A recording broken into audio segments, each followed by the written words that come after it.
All right, you guys. We have Cleveland Browns GM Andrew Berry addressing the critics. There are a lot of people that feel like Andrew Berry should have been fired alongside Kevin Stefanski. People feel like Kevin Stefanski should not have been the only one to go. We got GM Andrew Berry responding to all of this and giving some insight into who he's looking to hire as the next Cleveland Browns head coach. We have to get into all of this. Welcome to Keep the Vision. Make sure you like, comment, subscribe, share the channel, hit that bell notification, and hype the video. Let's get right into what Cleveland Browns GM Andrew Berry had to say about all of this. Earlier as well, considering Kevin is, in your words, family, how difficult have the last 24 hours been? They've been incredibly difficult, Andrew. Kevin is pure-hearted, awesome person. And then when you layer in everything that he's done for the organization, it makes today a very, very difficult day. But these are also some of the hard decisions that we have to make if we're going to advance the organization forward. But that doesn't change my personal affinity for him. It's always been a what have you done for me lately business. That's the way the NFL goes. Organizationally, how do you weigh the first 4 years with the past two in making this decision? The past 2 years we haven't won enough, and I own that. And as we're in this period of transition, as we're trying to rebuild the roster core, our whole focus is making sure we can take the steps necessary to build a perennial winner.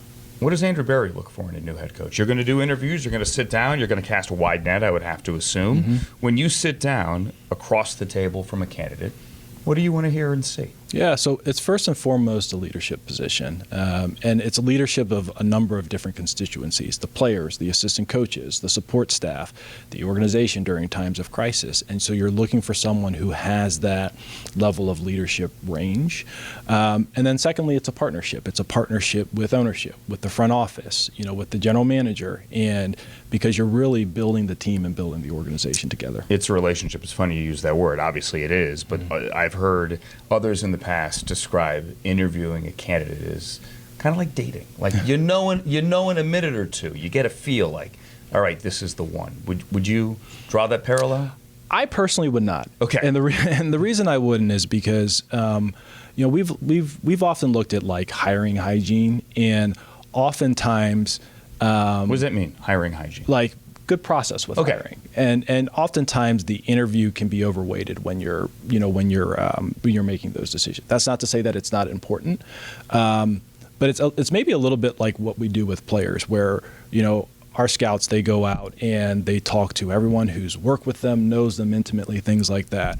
We get 15 minutes at the combine. We may get another a day at a site visit and everything like that. And some of the mistakes that you can make with the makeup are if, hey, they had the flu that day, or they're really energetic or really charismatic, but that doesn't actually get to the essence of their character. Mm-hmm. So for us, it's a lot more of the information that we collect in the aggregate than just solely the interview. How will the quarterback... I know one thing. You better not be dependent on analytics this time around, or your ass is going to get fired next, Andrew Berry. Let's stop playing games. You are 1 year away from being removed as a GM for the Cleveland Browns. You better get it right. Question affect the head coaching search? Well, it's certainly something that we're going to talk about a lot with the candidates. But it's maybe a little bit less on their particular view of the quarterback situation and more about their thoughts and planning for it. And what would you, I know you mentioned Shedeur up on the side, on the podium rather, what would you like to see his offseason look like, and what have you seen these last 7 weeks building towards 2026? I'd like to see him continue to make progress. He got valuable reps this year, starting 7 games. I think he's got to continue to make progress with his pocket management, his situational awareness, things like that. But you'd like to see him take a major step forward going into week 1. During the game in Cincinnati, Nathan and I, before that final drive, said this is kind of Shedeur's closing argument, if you will, for 2026. How did you view it? Yeah, I thought it was a great... I'm sorry, for 2025. Yeah, I thought it was a great situation for him to be in, because You look in a game where he was scuffling. It wasn't one of his stronger games, certainly early on. It's like, hey, can we get settled and get the team in scoring position to win the game? And he was able to do that. And I think, look, you're not always going to have your fastball every week in the NFL. It's too hard. Defenses are too good. But the fact that he was able to do that and lead us on a scoring drive when we absolutely needed it, certainly a positive. Finally, you have a timetable in your head. I know you're going to find the right guy. That's the most important thing. But realistically, would you like to have something done before Mobile, before the Combine? What does that look like? I mean, yeah, I guess in a vacuum, you'd like to have Combine, certainly, obviously. But I'd say this. To me, it's more about hiring process and hiring the right person than the timing. I think you think about Indianapolis a couple years ago where they thought they were hiring Josh McDaniels. That changed at the last minute. They pivot to Frank Wright. I think that happened like right at the Combine. I think they went and won 11 games that year because they found the right individual. So we're not going to be bound by artificial time barriers. Obviously, like you'd like to have adequate lead up time into some of the league events, but if we don't, it's more important to find the right person. I lied. Last thing, message to the fans would be what? My message to the fans is we know how difficult this year has been, and we appreciate the loyalty, the passion, the commitment to the team, regardless of what we're going through, and that's something we will never take for granted. My commitment to you all is to make sure that we find the right leader and build the right roster that allows us to have perennial success. Andrew Berry, thanks for jumping in the Bark Tank. All right. Thank you, Andrew. All right. That was Andrew Berry, man.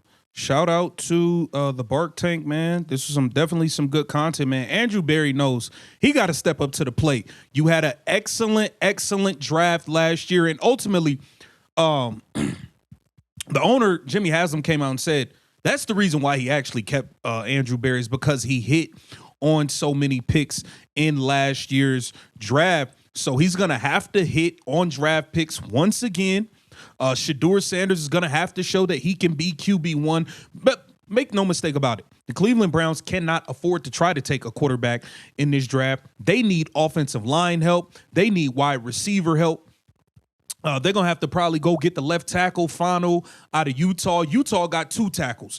Cleveland might need to try to draft them both in the first round. But you at least got to get Fano, the tackle from Utah, and then you got to try to get a Carnell Tate or a Jordan Tyson somewhere along the lines. You got to get an influx of talent.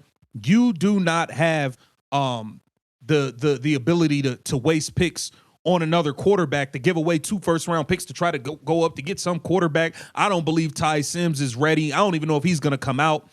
He should probably stay in college another year. So, Andrew Berry, you got to hit on the draft again, and you better get the right coach in here or else your ass is grass. Get down in the comments and let me know what you think. This is Keep the Vision. Make sure you like, comment, subscribe, and share the channel.